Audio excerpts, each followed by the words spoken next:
আসসালামু আলাইকুম, স্বাগত জানাই আমার ইউটিউব চ্যানেলে আপনাদের সবাইকে। আজ আমরা ট্রান্সফরমেশন অফ সেন্টেন্সের এই পর্বে এক্সক্লামেটিভ সেন্টেন্স থেকে অ্যাসার্টিভ সেন্টেন্সে রূপান্তর করার কিছু নতুন নতুন রুল নিয়ে আলোচনা করব। শুরুতেই আমরা একটি বক্স লক্ষ্য করি। এখানে এক্সক্লামেটিভ টু অ্যাসার্টিভ, অর্থাৎ এক্সক্লামেটিভ সেন্টেন্স থেকে কিভাবে আমরা অ্যাসার্টিভ সেন্টেন্সে রূপান্তর করব সেটা হলো এক্সক্লামেটিভ সেন্টেন্স যদি হাউ থাকে, অর্থাৎ হাউ যুক্ত এক্সক্লামেটিভ সেন্টেন্সকে অ্যাসার্টিভ সেন্টেন্স করার সময় অ্যাসার্টিভ সেন্টেন্সে হাউ এর পরিবর্তে ভেরি এবং রিয়েলি ইটিসি বসবে। আমরা এখানে একটা গঠন দেখি। অ্যাসার্টিভ সেন্টেন্সের গঠনটা হবে subject plus verb plus very plus adjective. এ হলো অ্যাসার্টিভ সেন্টেন্সের গঠন। আমরা এবার আরেকটি ডায়াগ্রাম লক্ষ্য করি। দেখেন, এটার মাধ্যমে আমরা ক্লিয়ার হতে পারবো অনেক সুন্দর করে। এখানে দেখেন উপরের সেন্টেন্স আছে এক্সক্লামেটিভ সেন্টেন্স। দেখেন গঠনটা দেখেন, how plus nice plus subject plus verb, অর্থাৎ হাউ নাইস নীলা ইজ, এটা এক্সক্লামেটিভ সেন্টেন্স। এটাকে আমরা অ্যাসার্টিভ সেন্টেন্সে রূপান্তর করবো। দেখেন আমি তীরের সাহায্যে দেখিয়েছি। এক্সক্লামেটিভ সেন্টেন্সের প্রথম অংশ অ্যাসার্টিভ সেন্টেন্সে শেষে বসবে, আর এক্সক্লামেটিভ সেন্টেন্সের শেষের অংশ অ্যাসার্টিভ সেন্টেন্সে প্রথমে বসবে। অর্থাৎ প্রথমেই অ্যাসার্টিভ সেন্টেন্সের প্রথমেই সাবজেক্ট বসবে, তারপরে ভার্ব বসবে। তো এখানে আমি দেখিয়ে দিয়েছি সাবজেক্ট প্লাস ভার্ব।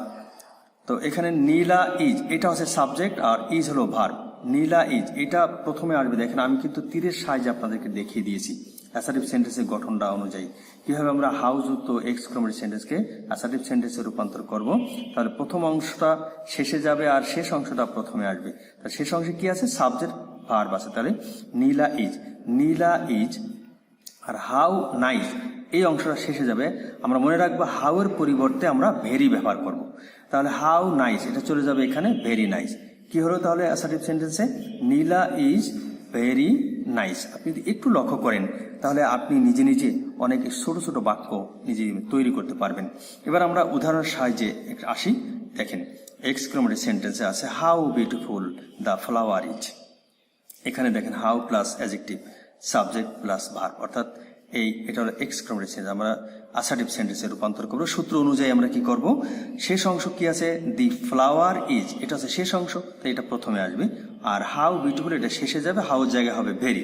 তাহলে আমরা লক্ষ্য করি উদাহরণটা। দেখেন the flower is very beautiful, the flower is very beautiful, অর্থাৎ হাউ জায়গায় ভেরি বসেছে। খুব ইজি। আপনি মনের সাহস হারাবেন না, উৎসাহ নিয়ে মনোবল নিয়ে আপনি কাজ করবেন, দেখবেন আপনি জিতে যাবেন এবং আপনি শিখতে পারবেন, ভালো লাগবে আপনার। এরপর আরেকটি উদাহরণ লক্ষ্য করি। How sweetly she sings, how sweetly she sings. এখানে আমরা দেখতে পাচ্ছি how plus adverb plus subject plus verb. তো শেষ অংশ এইটুক আর প্রথম অংশ এইটুক গোড়ায় আসবে আর এটা শেষে যাবে। তাহলে আমরা কি করবো? এখানে এই যে শি সিংস ভেরি সুইটলি, ওই যে হাউ এর জায়গায় very, she sings very sweetly. আমরা আরো একটি উদাহরণ লক্ষ্য করি। এক্সক্লামেটিভ সেন্টেন্স কি আছে? How charming the scenery is. আপনি দেখেন তো মনে মনে এটা করতে পারেন কিনা। দেখেন তো দি সিনারি ইজ এই অংশটা প্রথমে আসবে, আর হাউ চার্মিং ইজ, হাউ এর জায়গায় ভেরি হয়ে ভেরি চার্মিং এই জায়গাটা গোড়ায় শেষে যাবে। দেখেন তো এবার আমরা লক্ষ্য করি। তাহলে কি হলো? How charming the scenery is exclamative sentence. এখন অ্যাসার্টিভে কি হলো? আমরা দি সিনারি ইজ এটা প্রথমে নিয়ে আসলাম, দ্য সিনারি ইজ, আর হাউ এর জায়গায় ভেরি হবে, তাহলে হাউ চার্মিং এই জায়গাটা হবে ভেরি চার্মিং। তাহলে উত্তরটা হলো the scenery is very charming.